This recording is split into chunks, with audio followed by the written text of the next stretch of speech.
une des premières choses qui m'intéresse lorsque je source un jeu vidéo, c'est l'intérêt du personnage et sa caractérisation autour du gameplay.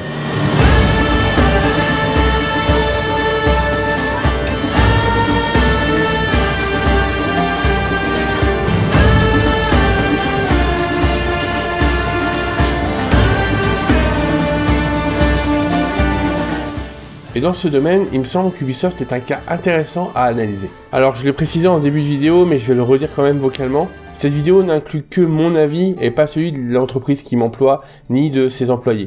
Néanmoins, ne vous y trompez pas, la politique est partout. Dans l'art, dans tout médium créé par des gens qui ont un avis propre. Et cela influe forcément sur leur création. Et de mon point de vue, c'est ça qui est très intéressant. Sans ça, toute œuvre serait assez fade et quelconque. Donc, si vous trouvez cette vidéo un peu politique, dites-vous que peut-être que c'est le médium que vous aimez qui l'est déjà beaucoup.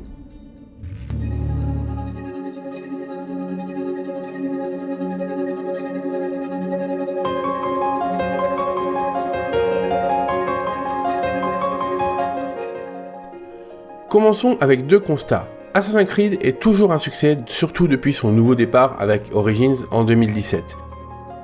Et la série des Far Cry ne cesse de se vendre sous le sapin, entre hyper-violence adulte et paradis visuel à sauver d'une dictature. Pourquoi ce succès ? Paradoxalement pour ces personnages, toujours placés au centre des trailers et des annonces, qui pourtant ont longtemps eu du mal à être plus intéressants que la moyenne. Paradoxalement parce qu'en vrai, ces personnages sont souvent très quelconques et manichéens. Parce que Ubisoft fut le premier à nous proposer Jade de Beyond Good and Evil et Ezio de Assassin's Creed 2, et parce que chaque jeu est mis en avant via ses personnages en termes de publicité, c'est forcément sur eux que ça tombe quand on étudie la chose. Pour un peu contextualiser, rappelons qu'à la sortie du premier Assassin's Creed, en 2007, on parle d'une époque où God of War 2 osait un peu la profondeur pour un perso ultra violent, où Halo 3 continuait à faire parler un casque de façon héroïque, et où Lara Croft en était à l'épisode Anniversary. Bref, tout était encore à faire à l'époque.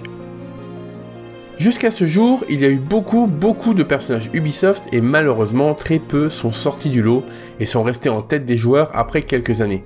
On apprendra sans grande stupeur qu'en interne, on pensait de façon très sexiste que les personnages féminins ne faisaient pas vendre. Horizon Zero Dawn, Last of Us, Hellblade, Celeste, Life is Strange et les autres prouveront évidemment le contraire, mais en attendant, cela limite déjà la créativité et donne quelques explications sur le processus et son relatif échec d'originalité. Relatif car chez la concurrence, on fait rarement mieux.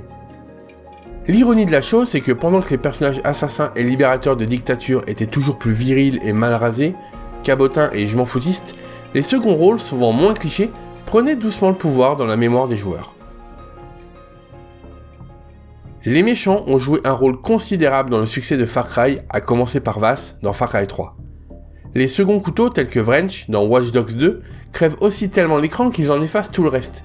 Ils sont les seuls à supporter un jeu plutôt faible scénaristiquement, mais qu'on continue à apprécier rien que pour connaître l'évolution d'un personnage, qu'il soit principal ou secondaire, mais dans tous les cas, rarement voire jamais jouable. Après des années de spin-off avec Aveline dans Assassin's Creed Liberation ou Shao Jun dans Assassin's Creed Chronicles China, ou encore la présence de Heavy dans Assassin's Creed Syndicate qui n'était pas jouable, on a aussi eu le droit à du changement côté assassin. Dans Assassin's Creed Origins, on y joue Bayek, mais on découvre que le groupe des assassins a été créé en Égypte antique par une femme, Aya. Assassin's Creed Odyssey propose un personnage principal pouvant être masculin ou féminin, et comme on pouvait s'en douter, c'est la géniale Cassandra qui ravira le cœur des fans et amènera un nouveau public sur la franchise, ou tout du moins, cessera d'en faire fuir certains. Pour Assassin's Creed Valhalla, le personnage d'Eivor est peu avant la sortie annoncé comme féminin dans l'univers de la série, histoire de confirmer les choses d'emblée.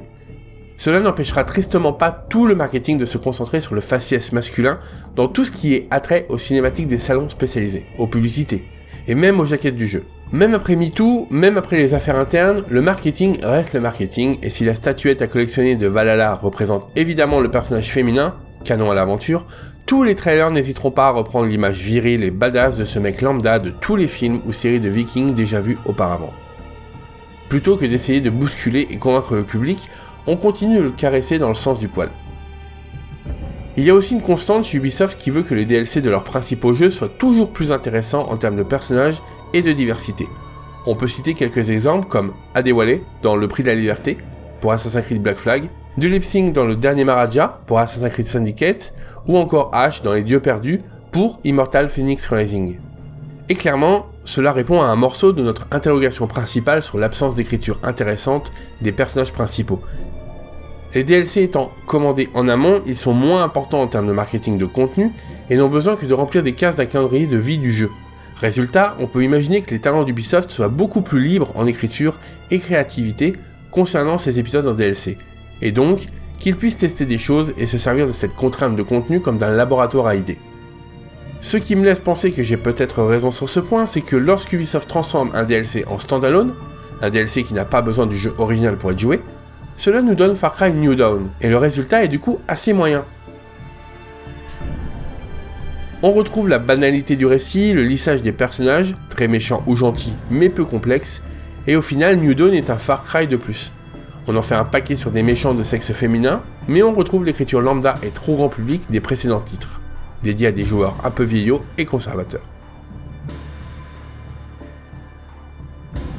Ce constat est cependant celui d'une époque qui ne mettait pas encore Ubisoft au centre de l'actualité pour ses affaires de sexisme, et celle-ci semble avoir bousculé pas mal de choses en interne. Après 2 ans de promesses de remise en question, Ubisoft se doit de changer. Que ce soit sincère ou juste une façade commerciale, il faut changer. C'est une obligation.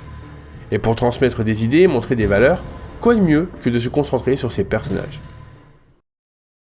C'est pourquoi en 2021, on a assisté à un grand bal de héros et anti-héros mis au centre des univers Ubisoft, mais toujours en DLC malheureusement. Ainsi, Far Cry 6, qui continue à proposer la recette du jeu guerrier, proposant aux joueurs de décimer la population armée d'une île, où un dictateur sème le trouble, a le droit à un premier DLC dédié à Vaas, le méchant de Far Cry 3. Sans aucun doute l'un des personnages les plus connus de la série, Vaas est surtout le signe d'un retour aux sources, et avec ce DLC, on entre dans sa psyché personnelle. Le jeu se transforme en une sorte de roguelite à la première personne où il faudra revivre et affronter les démons d'un personnage complètement dingue, violent et sans pitié que l'on incarne tout du long. Tout cela sur une île inventée de toutes pièces qui met en scène plusieurs moments importants de la vie de notre anti-héros, avec un style visuel particulièrement inventif et détonnant. Vaas est dans cette aventure complètement inexcusable et pourtant on entre complètement dans son cheminement de pensée en se retrouvant fatalement à lui trouver des raisons logiques, voire compréhensibles, d'être l'infâme personne qu'il est. À force de le jouer, on a de l'empathie pour lui et on essaie de le comprendre. Jamais un jeu Far Cry n'aura réussi à nous proposer un tel décalage intéressant en tant que joueur et non pas en tant que spectateur. Alors ce n'est pas parfait et on revient vite aux grands amours de la série, mais cela reste une petite évolution. Metaphors on top of metaphors. I am starting to like this fucking place. Si la venue de Vaas et d'autres méchants dans d'autres DLC, dans un Far Cry 6 assez consensuel, peut être considérée comme une vraie porte artistique vers une future écriture un poil moins classique, l'arrivée des DLC gratuits, récits croisés, pour Assassin's Creed Valhalla et Odyssey, est davantage un bon moyen de rafistoler un univers morcelé pour des raisons assez sexistes. Pour expliquer la chose, 2 DLC gratuits sont sortis, un pour Odyssey et un pour Valhalla.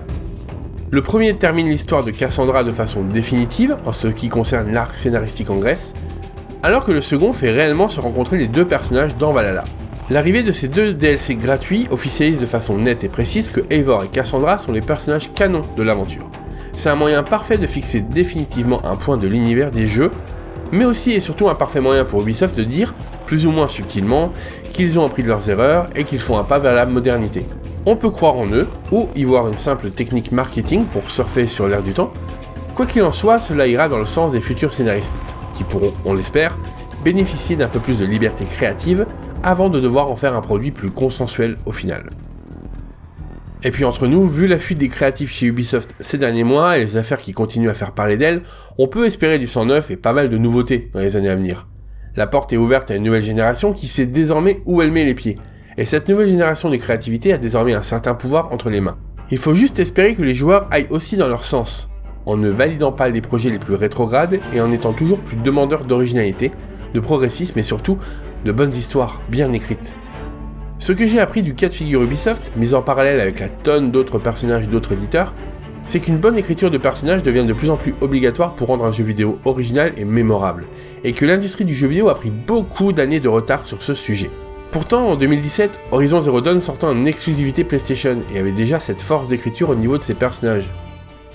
Puissants, passionnants, humains, loin des codes habituels des héros et anti-héros au style déjà défini et aux critères de beauté vus et revus, Le casting de personnages d'Horizon fait d'un jeu pourtant selon moi assez mal écrit au niveau de son histoire, l'un des meilleurs jeux en monde ouvert qui existent. Aloy est unique, jamais vu auparavant, tout comme Erend, ce guerrier moustachu loin des codes habituels du bras droit fidèle et définitivement badass. Même si l'aventure est cousue de fil blanc, le simple fait de savoir que l'on va revoir ces personnages, que l'on en saura davantage sur l'héroïne, motive et passionne le joueur. L'histoire est quelconque, pas grave. Les personnages la subliment et on les gardera en tête plus que toute autre chose. Quant à la façon de penser des studios, il y a deux façons de voir les choses, le verre à moitié plein et la vision d'un monde du jeu vidéo qui prône enfin les valeurs de son temps et apprend à parler aux jeunes générations avec intelligence. Et puis il y a le verre à moitié vide, c'est de ne pas pouvoir s'empêcher de penser que cela reste une technique marketing, venue donner un coup de jeune et de polish à une image abîmée et poussiéreuse d'entreprises gérées par des vieux cerveaux qui veulent des vieux jeux pour de vieilles personnes et transmettre leurs idées d'un autre temps. Par excès habituel d'optimisme, je dirais que l'un ne va pas sans l'autre et qu'au final, seul le résultat compte. C'est au sein d'une industrie qu'il est plus facile de la changer et il semblerait que la porte soit grande ouverte. Profitons-en. Et gardons aussi un œil sur la portée des personnages plus classiques qui, s'ils sont assumés, ne gêneront aucun public tout en faisant plaisir à d'autres.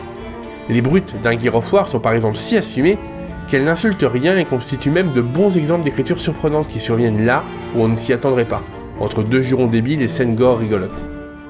Paradoxalement, le héros de Twin Mirror, de Dontnod, au réalisme très travaillé, plombe complètement un récit pourtant sympathique. Il y a sans doute un juste milieu à trouver.